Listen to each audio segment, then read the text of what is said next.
Джефф Безос окончил Принстонский университет с отличием в 1986 году, получив диплом по информатике и электротехнике. Вместо спокойного пути он окунулся в вир Уолл-стрит. Его карьера началась в компании Fittel, затем в Bankers Trust, а позже в D.E. Shaw & Co. К 1990 году он стал самым молодым вице-президентом последней. Безоса всегда привлекали технологии, поэтому неудивительно, что однажды он попытался запустить стартап по новостям через факс. Проект не удался после отказа от инвестиций крупнейшей фирмой Merrill Lynch. Неудача не сломила его, а дала ценный урок. В 1994 году, заметив рост интернета на 2300%, он сделал смелый шаг, ушел с престижной работы и основал Amazon, начав с книжного магазина в своем гараже в Сиэтле. Этот выбор оказался судьбоносным, и как именно бум интернета вдохновил его на этот рискованный шаг, это станет предметом следующего сюжета.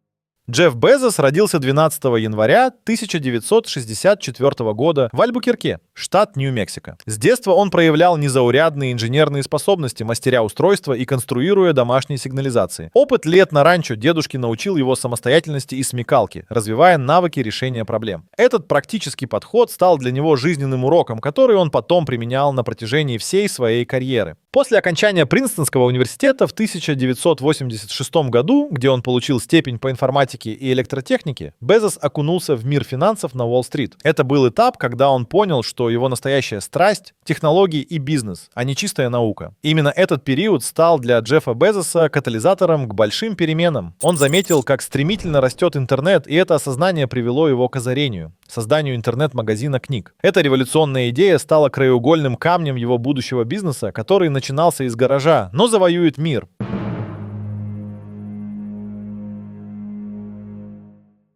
В окружении бурного мира финансовых операций и состоя на передовой технологии, Безос сидел за своим офисным компьютером, когда наткнулся на захватывающий отчет. Интернет рос и развивался с беспрецедентной скоростью, увеличиваясь приблизительно на 2000% в год. Эта ошеломляющая цифра завладела его мыслями, превращаясь в мощный каталитический импульс к действию. Согласно своим почти ежедневным раздумьям, он заметил, что будущее без сомнения лежит в электронной коммерции. Так родилась идея, которая вскоре выльется в созданный им бизнес, впоследствии переименованный в Amazon. Вдохновленно размышляя о возможностях, которые открывает интернет, Безос быстро наметил бизнес-идею, не дожидаясь, когда утреннее солнце завершит свой процесс восхождения. Книги, этот бескрайний рынок, представляли собой идеальный товар.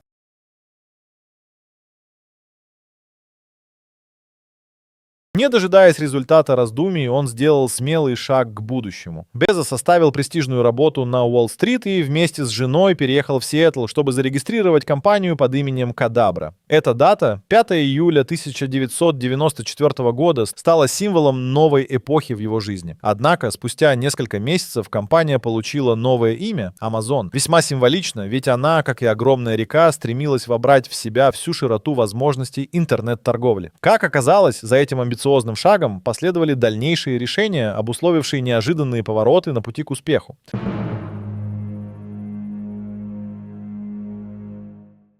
Первое, что запомнилось о старте Amazon, это стремительные даты и амбициозные решения. Компанию зарегистрировали 5 июля 1994 года под именем Cadabra. Но спустя год, 16 июля 1995, мир увидел сайт Amazon.com. Безос начал с того, что продавал книги, и уже в первые недели онлайн-платформа смогла охватить весь мир, получив заказы из всех 50 штатов США и более 40 стран. Это было удивительное достижение для небольшой команды, сидящей в гараже. При этом они вручную обрабатывали заказы и упаковывали книги. Звучание колокольчика каждый раз возвещало о новом заказе. Безос осознал, что рост интернета составлял невероятные 2300% в год. Это не просто оживило его мечты, но и послужило катализатором для завоевания будущего интернет-ритейла. Однако путь не был простым. Технические трудности и логистика требовали быстрых решений и закрепления метода проб и ошибок. Несмотря на все это, первое время в гараже стало настоящей школой бизнеса для Безоса и его команды. Эти начальные трудности укрепили их решимость и страсть к инновациям. Amazon не только продавал книги, но и создавал историю.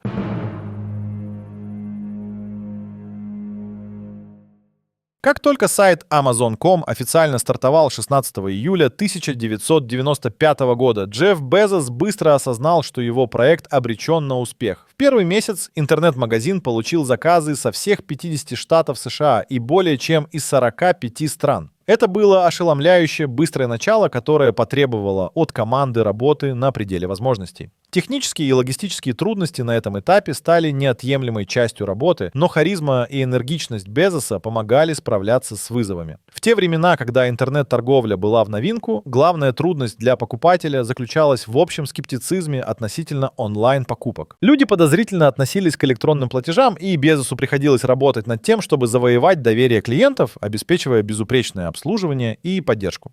Проблемы заставляли его постоянно искать новые пути повышения эффективности работы компании и улучшения пользовательского опыта. Безос буквально жил в гараже, помогая упаковывать книги. Эта работа вручную стала его вторым «я», и именно благодаря этому он ощущал каждую деталь бизнеса. Эти начальные трудности стали для него не просто этапом, а настоящей школой жизни, которая в процессе привела к инновациям, что позднее помогут Amazon стать мировым лидером в интернет-ритейле. Следующий шаг — постепенное расширение ассортимента, которое станет основой современных масштабов Amazon.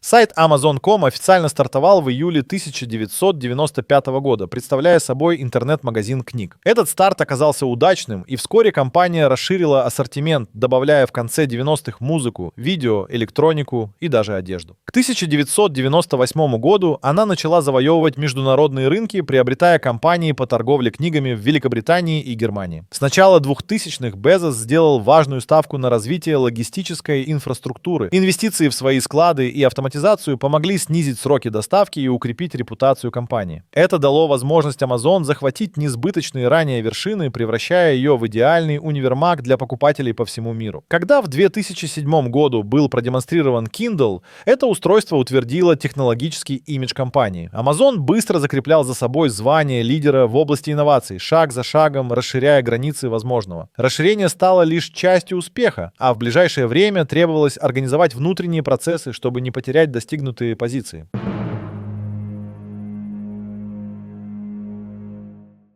Когда речь заходит о Джеффе Безосе, многие представляют фигуру, живущую и дышащую бизнесом. Однако удивительным фактом для многих может быть то, что он придавал огромное значение гармонии между работой и личной жизнью. Безос известен тем, что избегал чтения электронной почты рано утром и поздно вечером. Это позволило ему сосредоточиться на личных моментах и поддерживать внутренний баланс. Джефф всегда ценил время, проведенное с семьей, и делал акцент на важности гармонии между профессиональной деятельностью и личной жизнью. Вместо того, чтобы видеть их как два противоположных мира, он рассматривал между ними неразрывное взаимодействие, где оба элемента работают в унисон. Этот подход формирует основу, на которой он строил свои жизненные устремления. Хотя их брак с Маккензи завершился в 2019 году, она оставила неизгладимый отпечаток на его мировоззрении. Их семья состояла из 3 биологических детей и 1 приемного сына. Именно семейные ценности стали для Безоса тем фундаментом, на котором выстраивалась его жизненная философия. Его стремление к продуктивности дополнялось в Amazon культурой работы, известной своей требовательностью. Подход адовой соковыжималки стал символом высоких ожиданий и стремления к совершенству. Но он также дал ему возможность оставаться инноватором, вдохновляя окружающих. Безос неизменно говорил о временном цикле между работой и жизнью, называя это искусством, а не традиционным балансом. Эти принципы, наряду с достижениями в области технологий, стали частью его наследия, формируя восприятие как революционера, изменившего интернет-торговлю.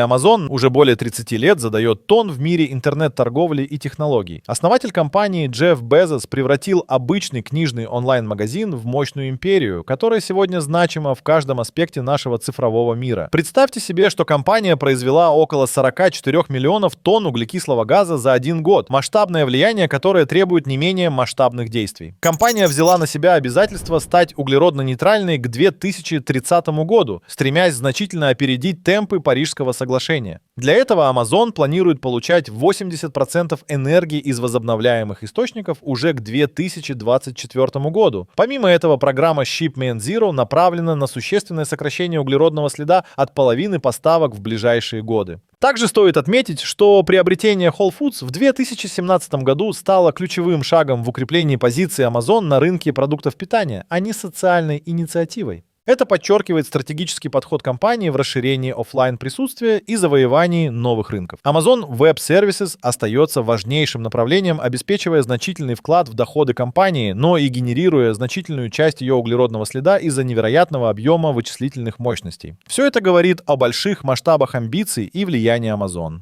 В 2021 году Джефф Безос передал руководство компании Энди Джесси, но остался исполнительным председателем, продолжая влиять на ее стратегическое развитие. Эти шаги и инициативы создают несомненное и значимое наследие, которое без преувеличения изменяет наш мир, готовя почву для еще более удивительных перемен.